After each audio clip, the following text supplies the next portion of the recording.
в республике площадку Республики Ингушетия для экспериментов сделать никому не позволю.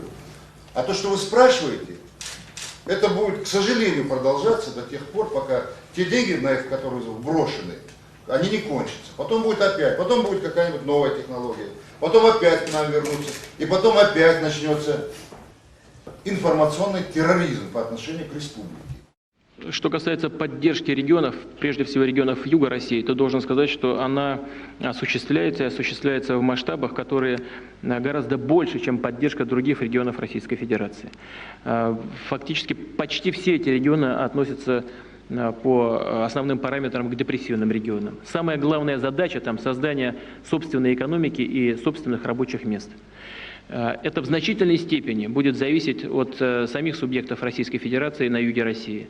Нужно таким образом организовывать производство и свою экономическую жизнь, чтобы становиться более и более самодостаточными. Разумеется, без поддержки федерального центра решить эту задачу быстро и эффективно не удастся. Поэтому у нас есть соответствующие программы, есть определенные договоренности на уровне правительства с президентом Зязиковым, к которому я отношусь с большим уважением. И мы все это будем осуществлять, все это будет продолжаться.